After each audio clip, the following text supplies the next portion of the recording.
ਧੰਨਵਾਦ ਕਰਦੇ ਹਾਂ ਪਿਤਾ ਪਰਮੇਸ਼ਵਰ ਦਾ, ਜਿਸ ਨੇ ਸਾਨੂੰ ਇੱਕ ਵਾਰ ਫਿਰ ਮੌਕਾ ਦਿੱਤਾ ਕਿ ਅਸੀਂ ਪਰਮੇਸ਼ਵਰ ਦੇ ਜੀਵਤ ਵਚਨ ਦੇ ਨਾਲ ਤੁਹਾਡੇ ਨਾਲ ਗੱਲਬਾਤ ਕਰ ਸਕੀਏ। ਮੀਟਿੰਗ ਵਿਦ ਗੋਡ ਟੀਮ ਦੀ ਚਾਹਤ ਹੈ ਕਿ ਤੁਸੀਂ ਆਪਣਾ ਜੀਵਨ ਪ੍ਰਭੂ ਯਿਸੂ ਮਸੀਹ ਦੇ ਨਾਲ ਬਤੀਤ ਕਰਦੇ ਰਹੋ। ਅੱਜ ਜੇਕਰ ਅਸੀਂ ਸੰਸਾਰ ਦੇ ਆਸੇ-ਪਾਸੇ ਝਾਤੀ ਮਾਰੀਏ ਤਾਂ ਬਿਮਾਰੀ ਅਤੇ ਸਮੱਸਿਆਵਾਂ ਤੋਂ ਲੋਕ ਬਹੁਤ ਤੰਗ ਨਜ਼ਰ ਆ ਰਹੇ ਹਨ। ਬਹੁਤ ਸਾਰੇ ਲੋਕਾਂ ਦੀ ਇਹੀ ਸੋਚ ਹੈ ਕਿ ਇਹ ਕਰੋਨਾ ਮਹਾਮਾਰੀ ਦੇ ਕਾਰਨ ਲੋਕਾਂ ਦਾ ਜੀਵਨ ਅਸਤ ਵਿਅਸਤ ਹੋ ਰਿਹਾ ਹੈ। ਲੋਕ ਸਮੱਸਿਆ ਅਤੇ ਬਿਮਾਰੀ ਦੇ ਕਾਰਨ ਆਪਣੇ ਆਪ ਨੂੰ ਦੁਖੀ ਮਹਿਸੂਸ ਕਰ ਰਹੇ ਹਨ। ਕੁਝ ਮਸੀਹੀ ਲੋਕਾਂ ਦੀ ਇਹ ਸੋਚ ਹੈ ਕਿ ਇਹ ਕਰੋਨਾ ਪਰਮੇਸ਼ਵਰ ਦੇ ਵੱਲੋਂ ਭੇਜੀ ਗਈ ਇੱਕ ਵਬਾ ਹੈ। ਅਜ਼ੀਜ਼ੋ, ਅਜਿਹਾ ਨਹੀਂ ਹੈ। ਆਓ ਅਸੀਂ ਪਰਮੇਸ਼ਵਰ ਦੇ ਪਵਿੱਤਰ ਵਚਨ ਦੇ ਵਿੱਚੋਂ ਵੇਖੀਏ। ਜੇਕਰ ਅਸੀਂ ਯਹੋਨਾ ਦੀ ਅੰਜੀਲ ਉਹਦਾ 3 ਅਧਿਆਇ ਔਰ 16 ਵਚਨ ਦੇ ਵਿੱਚ ਪੜ੍ਹਦੇ ਹਾਂ, ਕਿਉਂਕਿ ਪਰਮੇਸ਼ਵਰ ਨੇ ਜਗਤ ਨੂੰ ਅਜਿਹਾ ਪਿਆਰ ਕੀਤਾ ਜੋ ਉਹਨੇ ਆਪਣਾ ਇਕਲੌਤਾ ਪੁੱਤਰ ਬਖਸ਼ ਦਿੱਤਾ। ਅਜ਼ੀਜ਼ੋ, ਪਰਮੇਸ਼ਵਰ ਨੇ ਜਗਤ ਦੇ ਨਾਲ ਪਿਆਰ ਕਰਕੇ ਆਪਣਾ ਇਕਲੌਤਾ ਪੁੱਤਰ ਦੇ ਦਿੱਤਾ। ਇਸ ਦਾ ਭਾਵ ਇਹੀ ਹੈ ਕਿ ਪਰਮੇਸ਼ਵਰ ਜਗਤ ਦੇ ਲੋਕਾਂ ਨੂੰ ਤੰਗ ਕਰਨ ਦੇ ਲਈ ਆਪਣੇ ਬੇਟੇ ਨੂੰ ਨਹੀਂ ਦਿੱਤਾ। ਪਰਮੇਸ਼ਵਰ ਦੇ ਪਿਆਰ ਦੇ ਵਿੱਚ ਕਦੇ ਵੀ ਖੋਟ ਨਹੀਂ ਹੋ ਸਕਦੀ, ਕਿਉਂਕਿ ਪਰਮੇਸ਼ਵਰ ਦੇ ਵਚਨ ਦੇ ਵਿੱਚ ਜੋ ਲਿਖਿਆ ਉਹ 100% ਸੱਚ ਹੀ ਹੈ। ਹੁਣ ਅਸੀਂ ਦੇਖਦੇ ਹਾਂ ਵਰਲਾਪ 3:33 ਦੇ ਵਿੱਚ ਵੀ ਲਿਖਿਆ ਹੈ, ਉਹ ਤਾਂ ਆਪਣੇ ਦਿਲੋਂ ਕਸ਼ਟ ਨਹੀਂ ਪਾਉਂਦਾ ਅਤੇ ਨਾ ਮਨੁੱਖ ਦੇ ਪੁੱਤਰਾਂ ਨੂੰ ਔਖਾ ਕਰਦਾ ਹੈ। ਅਜ਼ੀਜ਼ੋ, ਹਕੀਕਤ ਦੇ ਵਿੱਚ ਪਰਮੇਸ਼ਵਰ ਦੇ ਵਚਨ ਅਜਿਹੇ ਹੀ ਹਨ। ਪਰਮੇਸ਼ਵਰ ਕਿਸੇ ਨੂੰ ਔਖਾ ਨਹੀਂ ਕਰਦੇ, ਬਲਕਿ ਜਦੋਂ ਅਸੀਂ ਹੁਣ ਸੰਸਾਰ ਵੱਲ ਵੇਖ ਰਹੇ ਹਾਂ, ਬਹੁਤ ਸਾਰੇ ਲੋਕ ਆਪਣੇ ਕੰਮਾਂ ਕਾਰਾਂ ਤੋਂ, ਬਿਮਾਰੀ ਤੋਂ ਜਾਂ ਸਮੱਸਿਆਵਾਂ ਤੋਂ ਔਖੇ ਹਨ। ਅਸੀਂ ਪਰਮੇਸ਼ਵਰ ਦੇ ਵਚਨ ਨੂੰ ਹੀ ਸੱਚ ਆਖਦੇ ਹਾਂ। ਸੋ ਪਰਮੇਸ਼ਵਰ ਕਿਸੇ ਨੂੰ ਔਖਾ ਨਹੀਂ ਕਰਦੇ। ਫਿਰ ਔਖਾ ਕਰਨ ਵਾਲਾ ਕੌਣ ਹੈ? ਅਸੀਂ ਪਰਮੇਸ਼ਵਰ ਦੇ ਵਚਨ ਦੇ ਵਿੱਚੋਂ ਵੇਖਦੇ ਹਾਂ। ਬਾਈਬਲ ਦੇ ਵਿੱਚ ਕੀ ਲਿਖਿਆ ਹੈ ਕਿ ਚੋਰ ਨਹੀਂ ਆਉਂਦਾ, ਪਰ ਇਸ ਲਈ ਜੋ ਚਰਾਵੇ ਔਰ ਵੱਡੇ ਔਰ ਨਾਸ ਕਰੇ। ਪਰ ਯਿਸੂ ਮਸੀਹ ਨੇ ਕਿਹਾ, ਮੈਂ ਇਸ ਲਈ ਆਇਆ ਭਾਈ ਉਹਨਾਂ ਨੂੰ ਜਿਉਣ ਮਿਲੇ, ਸਗੋਂ ਚੋਖਾ ਮਿਲੇ। ਅਜ਼ੀਜ਼ੋ, ਇਹ ਯਹੋਨਾ 10:10 ਦੇ ਵਿੱਚ ਲਿਖਿਆ ਹੈ। ਇਸ ਲਈ ਅਸੀਂ ਇਸ ਤੋਂ ਸਿੱਟਾ ਇਹ ਕੱਢ ਸਕਦੇ ਹਾਂ ਕਿ ਮਨੁੱਖ ਨੂੰ ਔਖਾ ਕਰਨਾ, ਬਰਿਆਈ ਕਰਨਾ, ਦੁੱਖ ਦੇਣਾ, ਇਹ ਕੰਮਾਂ ਦਾ ਸਭ ਠੇਕਾ ਸ਼ੈਤਾਨ ਨੇ ਲਿਆ ਹੋਇਆ ਹੈ।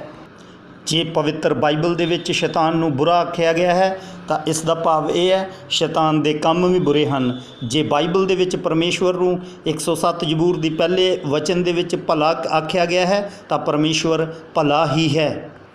ਹੁਣ ਅਸੀਂ ਦੇਖਦੇ ਹਾਂ ਕਿ ਪਰਮੇਸ਼ਵਰ ਨੇ ਇਨਸਾਨ ਦੇ ਲਈ ਅਥਾਹ ਯੋਜਨਾਵਾਂ ਬਣਾਈਆਂ ਹੋਈਆਂ ਨੇ, ਔਰ ਜਿਨ੍ਹਾਂ ਦੇ ਵਿੱਚੋਂ ਇੱਕ ਮਹਾਨ ਯੋਜਨਾ ਇਹ ਵੀ ਸੀ ਕਿ ਮਨੁੱਖ ਹਮੇਸ਼ਾ ਪਰਮੇਸ਼ਵਰ ਦੀ ਹਜ਼ੂਰੀ ਦਾ ਆਨੰਦ ਲੈਂਦਾ ਰਹੇ।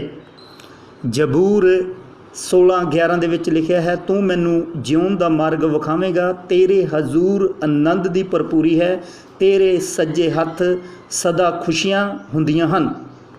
ਅਜ਼ੀਜ਼ੋ, ਪਰਮੇਸ਼ਵਰ ਦਾ ਵਚਨ ਹਕੀਕਤ ਹੈ, ਇਸ ਲਈ ਪਰਮੇਸ਼ਵਰ ਦੀ ਹਜ਼ੂਰੀ ਦਾ ਆਨੰਦ ਉਠਾਉਣਾ ਬਹੁਤ ਜ਼ਰੂਰੀ ਹੈ। ਜੇਕਰ ਅਸੀਂ ਉਸ ਦੀ ਹਜ਼ੂਰੀ ਦਾ ਆਨੰਦ ਨਹੀਂ ਉਠਾ ਰਹੇ, ਇਸ ਦਾ ਮਤਲਬ ਸਾਡੇ ਨਾਲ ਕੁਝ ਸਮੱਸਿਆ ਹੈ। ਯਸ਼ਾਇਆ 59:1 ਦੇ ਵਿੱਚ ਲਿਖਿਆ ਹੈ, ਸਗੋਂ ਤੁਹਾਡੀਆਂ ਬਦੀਆਂ ਨੇ ਤੁਹਾਡੇ ਵਿੱਚ ਅਤੇ ਤੁਹਾਡੇ ਪਰਮੇਸ਼ਵਰ ਵਿੱਚ ਜਦਾਈ ਪਾ ਦਿੱਤੀ ਹੈ ਅਤੇ ਤੁਹਾਡੇ ਪਾਪਾਂ ਨੇ ਉਹਦਾ ਮੂੰਹ ਤੁਹਾਥੋਂ ਲੁਕੋ ਦਿੱਤਾ ਹੈ। ਜੇਕਰ ਕੁਛ ਮਸੀਹੀ ਅੱਜ ਪਰਮੇਸ਼ਵਰ ਦੀ ਹਜ਼ੂਰੀ ਦਾ ਆਨੰਦ ਨਹੀਂ ਉਠਾ ਰਹੇ, ਇਸ ਦਾ ਕਾਰਨ ਸਿੱਧਾ ਇਹ ਹੈ, ਉਹਨਾਂ ਦੇ ਜੀਵਨ ਦੇ ਵਿੱਚ ਇੱਕ ਪਾਪਾਂ ਦੀ ਦੀਵਾਰ ਖੜੀ ਹੋਈ ਹੈ, ਜਿਸ ਨੂੰ ਦੂਰ ਕਰਨਾ ਅਤਿ ਜ਼ਰੂਰੀ ਗੱਲ ਹੈ। ਹੁਣ ਅਸੀਂ ਵੇਖਦੇ ਹਾਂ ਕਿ ਕੁਝ ਲੋਕਾਂ ਨੇ ਪਰਮੇਸ਼ਵਰ ਦੀ ਹਜ਼ੂਰੀ ਦਾ ਭਰਪੂਰ ਆਨੰਦ ਉਠਾਇਆ। ਆਓ ਅਸੀਂ ਬਾਈਬਲ ਦੇ ਵਿੱਚੋਂ ਕੁਝ ਗੱਲਾਂ ਦੇਖਦੇ ਹਾਂ। ਆਦਮ ਜੋ ਕਿ ਪਹਿਲਾਂ ਧਰਤੀ 'ਤੇ ਆਇਆ ਸੀ ਔਰ ਪਰਮੇਸ਼ਵਰ ਨੇ ਉਸ ਨੂੰ ਆਪਣੀ ਮਹਾਨ ਯੋਜਨਾ ਦੇ ਲਈ ਬਣਾਇਆ ਸੀ। ਪਰਮੇਸ਼ਵਰ ਦੀ ਯੋਜਨਾ ਮਹਾਨ ਇਹੀ ਸੀ ਕਿ ਆਦਮ ਪਰਮੇਸ਼ਵਰ ਦੀ ਹਜ਼ੂਰੀ ਦਾ ਆਨੰਦ ਉਠਾਏ ਔਰ ਆਦਮ ਪਰਮੇਸ਼ਵਰ ਦੇ ਨਾਲ ਰਹੇ। ਔਰ ਬਾਈਬਲ ਦੇ ਵਿੱਚ ਸਮੇਂ ਦਾ ਜ਼ਿਕਰ ਨਹੀਂ, ਪਾਪ ਕਰਨ ਤੋਂ ਪਹਿਲਾਂ ਇਸ ਆਦਮ ਨੇ ਬਹੁਤ ਜ਼ਿਆਦਾ ਪਰਮੇਸ਼ਵਰ ਦੀ ਹਜ਼ੂਰੀ ਦਾ ਆਨੰਦ ਉਠਾਇਆ। ਇਸ ਤੋਂ ਬਾਅਦ ਜੇਕਰ ਅਸੀਂ ਪਰਮੇਸ਼ਵਰ ਦੇ ਦਾਸ ਮੂਸਾ ਦੀ ਜ਼ਿੰਦਗੀ 'ਤੇ ਗੌਰ ਕਰੀਏ, ਮੂਸਾ ਨੇ ਵੀ ਸਨਈ ਪਹਾੜ ਉੱਤੇ 40 ਦਿਨ ਤੇ 40 ਰਾਤ ਪਰਮੇਸ਼ਵਰ ਦੀ ਹਜ਼ੂਰੀ ਦਾ ਅਥਾਹ ਆਨੰਦ ਪ੍ਰਾਪਤ ਕੀਤਾ। ਪਰਮੇਸ਼ਵਰ ਦੇ ਵਚਨ ਕੂਚ 34 27 ਤੋਂ 35 ਵਚਨ ਤੱਕ ਤੁਸੀਂ ਧਿਆਨ ਨਾਲ ਪੜ੍ਹ ਕੇ ਦੇਖੋ। ਅਜਿਹਾ ਲਿਖਿਆ ਹੋਇਆ ਹੈ, ਜਿਸ ਵਕਤ ਪਰਮੇਸ਼ਵਰ ਮੂਸਾ ਨਾਲ ਗੱਲਾਂ ਕਰਦਾ ਸੀ ਔਰ 40 ਦਿਨ ਮੂਸਾ ਪਹਾੜ ਦੇ ਉੱਤੇ ਰਿਹਾ। ਇਸ ਵਚਨ ਦੇ ਵਿੱਚ ਆਇਆ, ਨਾ ਤਾਂ ਉਸ ਨੂੰ ਭੁੱਖ ਲੱਗੀ ਨਾ ਉਸ ਨੂੰ ਪਿਆਸ ਲੱਗੀ।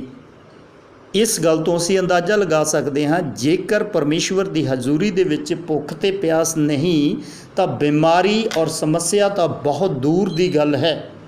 ਪਰਮੇਸ਼ਵਰ ਦੀ ਹਜ਼ੂਰੀ ਦਾ ਆਨੰਦ ਮੂਸਾ ਉਠਾਉਂਦੇ ਹੋਏ ਉਸ ਦਾ ਚਿਹਰਾ ਇੰਨਾ ਜਲਾਲੀ ਹੋ ਜਾਂਦਾ ਸੀ ਕਿ ਲੋਕ ਮੂਸਾ ਦੇ ਚਿਹਰੇ ਵੱਲ ਵੇਖ ਨਹੀਂ ਪਾਉਂਦੇ ਸਨ। ਇਸ ਲਈ ਬਹੁਤ ਵਾਰ ਮੂਸਾ ਨੂੰ ਆਪਣੇ ਚਿਹਰੇ ਦੇ ਉੱਤੇ ਪਰਦਾ ਪਾ ਕੇ ਹੀ ਇਸਰਾਏਲੀਆਂ ਨਾਲ ਗੱਲਾਂ ਕਰਨੀਆਂ ਪੈਂਦੀਆਂ ਸਨ। ਇਹ ਤੁਸੀਂ ਆਖ ਸਕਦੇ ਹੋ ਇਹ ਤੇ ਪੁਰਾਣੇ ਨੇਮ ਦੀਆਂ ਗੱਲਾਂ ਨੇ। ਆਓ ਅਸੀਂ ਜਦੋਂ ਮੱਤੀ 17 1 ਤੋਂ 8 ਦੇਖਦੇ ਹਾਂ, ਉਸ ਵਿੱਚ ਯਾਕੂਬ, ਪਤਰਸ ਔਰ ਯਹੂਨਾ ਨੇ ਜਦੋਂ ਪ੍ਰਭੂ ਯਿਸੂ ਮਸੀਹ ਇਹਨਾਂ ਨੂੰ ਉੱਚੇ ਪਹਾੜ ਉੱਤੇ ਲੈ ਗਿਆ ਤਾਂ ਉਸ ਜਗ੍ਹਾ 'ਤੇ ਪਰਮੇਸ਼ਵਰ ਦੀ ਹਜ਼ੂਰੀ ਦਾ ਇਹਨਾਂ ਤਿੰਨਾਂ ਚੇਲਿਆਂ ਨੇ ਵੀ ਆਨੰਦ ਉਠਾਇਆ। ਫਿਰ ਪਤਰਸ ਕੋਲੋਂ ਰਿਹਾ ਨਾ ਗਿਆ। ਪਤਰਸ ਨੇ ਪ੍ਰਭੂ ਯਿਸੂ ਮਸੀਹ ਨੂੰ ਆਖਿਆ, ਪ੍ਰਭੂ ਜੀ ਸਾਡਾ ਇੱਥੇ ਹੋਣਾ ਚੰਗਾ ਹੈ। ਅਜ਼ੀਜ਼ੋ, ਪਰਮੇਸ਼ਵਰ ਦੀ ਹਜ਼ੂਰੀ ਇੱਕ ਅਜਿਹੀ ਤਾਕਤ ਤੇ ਸਕੂਨ ਦੇਣ ਵਾਲੀ ਚੀਜ਼ ਹੈ, ਉਸ ਤੋਂ ਕੋਈ ਵੀ ਇਨਸਾਨ ਯੁਦਾ ਨਹੀਂ ਹੋਣਾ ਚਾਹੁੰਦਾ, ਜਿਵੇਂ ਇਹ ਯਿਸੂ ਮਸੀਹ ਦਾ ਚੇਲਾ ਯੁਦਾ ਨਹੀਂ ਹੋਣਾ ਚਾਹੁੰਦਾ ਸੀ। ਉਹੀ ਪ੍ਰਭੂ ਯਿਸੂ ਮਸੀਹ ਅੱਜ ਵੀ ਆਤਮਾ ਦੇ ਵਸੀਲੇ ਸੰਗਤ ਦੇ ਨਾਲ ਔਰ ਤੁਹਾਡੇ ਨਾਲ ਰਹਿਣਾ ਚਾਹੁੰਦੇ ਹਨ। ਹੁਣ ਇੱਛਾ ਆਪਣੀ ਹੈ ਕਿ ਅਸੀਂ ਪ੍ਰਭੂ ਯਿਸੂ ਮਸੀਹ ਨੂੰ ਆਪਣੇ ਨਾਲ ਰੱਖਣਾ ਚਾਹੁੰਦੇ ਹਾਂ ਜਾਂ ਨਹੀਂ। ਜਦੋਂ ਦੇ ਪ੍ਰਭੂ ਯਿਸੂ ਮਸੀਹ ਇਸ ਧਰਤੀ 'ਤੇ ਆਏ ਹਨ, ਪ੍ਰਭੂ ਯਿਸੂ ਮਸੀਹ ਨੇ ਹਰ ਇੱਕ ਇਨਸਾਨ ਨੂੰ ਸਵੀਕਾਰ ਕੀਤਾ ਹੋਇਆ ਹੈ। ਪ੍ਰਭੂ ਯਿਸੂ ਮਸੀਹ ਕਿਸੇ ਵੀ ਇਨਸਾਨ ਨੂੰ ਜਵਾਬ ਨਹੀਂ ਦਿੰਦੇ, ਚਾਹੇ ਉਸ ਦੇ ਪਾਪ ਛੋਟੇ ਨੇ ਵੱਡੇ ਨੇ।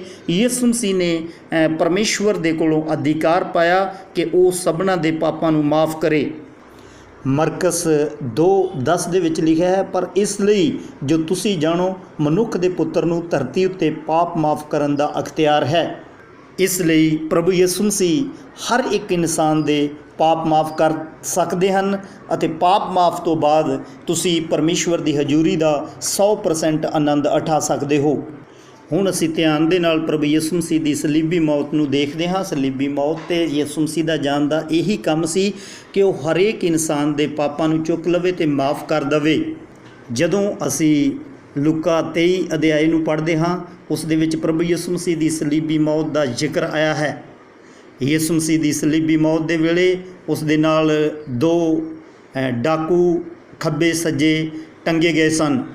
ਸ਼ੈਤਾਨ ਦੀ ਯੋਜਨਾ ਅਜਿਹੀ ਸੀ, ਯਿਸੂ ਮਸੀਹ ਨੂੰ ਡਾਕੂਆਂ ਵਿੱਚ ਟੰਗਣ ਦਾ ਕਾਰਨ ਇਹੀ ਸੀ ਕਿ ਲੋਕ ਉਸ ਸਮੇਂ ਦੇ ਇਹ ਵਿਸ਼ਵਾਸ ਕਰਨ ਕਿ ਪ੍ਰਭੂ ਯਿਸੂ ਮਸੀਹ ਵੀ ਪਾਪੀਆਂ ਵਿੱਚੋਂ ਇੱਕ ਹੈ।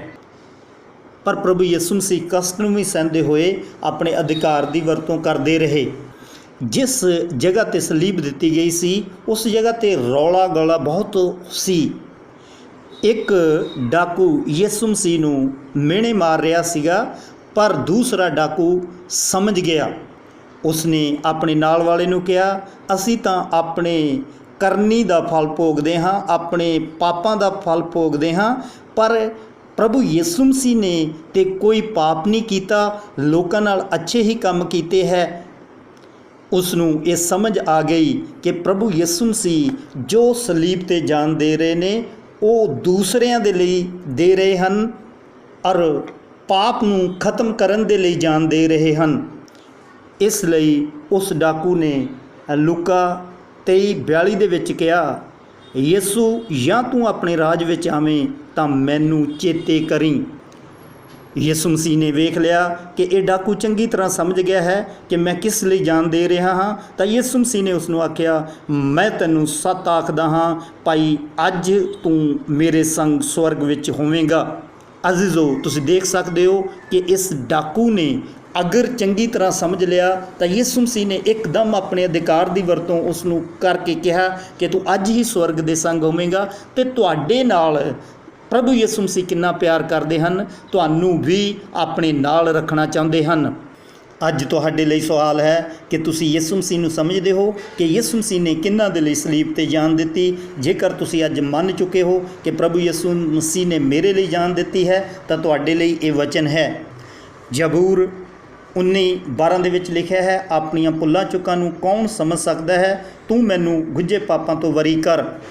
ਅਜ਼ੀਜ਼ੋ, ਜੇ ਤੁਸੀਂ ਅੱਜ ਇਸ ਪਾਪ ਦੀ ਦੀਵਾਰ ਨੂੰ ਪ੍ਰਭੂ ਯਿਸੂ ਮਸੀਹ ਅੱਗੇ ਪ੍ਰਾਰਥਨਾ ਕਰਕੇ ਤੋੜ ਲਵੋ, ਤਾਂ ਤੁਸੀਂ ਸਵਰਗੀ ਆਨੰਦ ਨੂੰ ਅੱਜ ਹੀ ਪ੍ਰਾਪਤ ਕਰ ਲਵੋਗੇ ਅਤੇ ਇਸ ਦਾ ਆਨੰਦ ਲੈਣਾ ਸ਼ੁਰੂ ਕਰ ਲਵੋਗੇ। ਜੋ ਵਚਨ ਬੋਲਿਆ ਗਿਆ ਹੈ ਜ਼ਬੂਰ ਦੇ ਵਿੱਚ ਕਿ ਉਸ ਦੀ ਹਜ਼ੂਰੀ ਦੇ ਵਿੱਚ ਆਨੰਦ ਦੀ ਭਰਪੂਰੀ ਹੈ, ਤੁਹਾਡੇ ਲਈ ਅੱਜ ਉਹੀ ਆਨੰਦ ਦੀ ਭਰਪੂਰੀ ਆ। ਤੁਸੀਂ ਉਸ ਦੀ ਹਜ਼ੂਰੀ ਦਾ ਭਰਪੂਰ ਆਨੰਦ ਉਠਾਓ। ਮੀਟਿੰਗ ਵਿਦ ਗੋਡ ਟੀਮ ਤੁਹਾਡੇ ਲਈ ਪ੍ਰਾਰਥਨਾ ਕਰਦੀ ਹੈ ਅਤੇ ਤੁਹਾਡੇ ਤੱਕ ਪਰਮੇਸ਼ਵਰ ਦੇ ਸਹੀ ਪ੍ਰਕਾਸ਼ ਨੂੰ ਲੈ ਕੇ ਆਉਂਦੀ ਹੈ। ਸੋ ਆਓ, ਅੱਜ ਤੋਂ ਬਾਅਦ ਤੁਸੀਂ ਇਸ ਟੀਮ ਨੂੰ ਸਵੀਕਾਰ ਕਰੋ ਔਰ ਇਸ ਟੀਮ ਦੇ ਨਾਲ ਨਾਲ ਚੱਲੋ ਔਰ ਇਸ ਮੈਸੇਜ ਨੂੰ ਦੂਜਿਆਂ ਤੱਕ ਭੇਜੋ, ਤਾਂ ਕਿ ਬਹੁਤ ਸਾਰੇ ਲੋਕ ਪਰਮੇਸ਼ਵਰ ਦੇ ਪਵਿੱਤਰ ਵਚਨ ਦਾ ਆਨੰਦ ਉਠਾ ਸਕਣ। ਪਰਮੇਸ਼ਵਰ ਤੁਹਾਡੇ ਨਾਲ ਹੋਵੇ, ਤੁਹਾਨੂੰ ਆਪਣੀ ਭਰਪੂਰੀ ਦੇਵੇ ਔਰ ਤੁਸੀਂ ਉਸ ਦੀ ਆਨੰਦ ਦੀ ਭਰਪੂਰੀ ਦਾ ਪੂਰਾ ਫਾਇਦਾ ਉਠਾ ਸਕੋ। ਮੇਰੇ ਵੱਲੋਂ ਔਰ ਸਾਡੀ ਪੂਰੀ ਟੀਮ ਵੱਲੋਂ ਔਰ ਪਰਿਵਾਰ ਵੱਲੋਂ ਤੁਹਾਨੂੰ ਸਭਨਾਂ ਨੂੰ ਜੈ ਮਸੀਹ ਦੀ।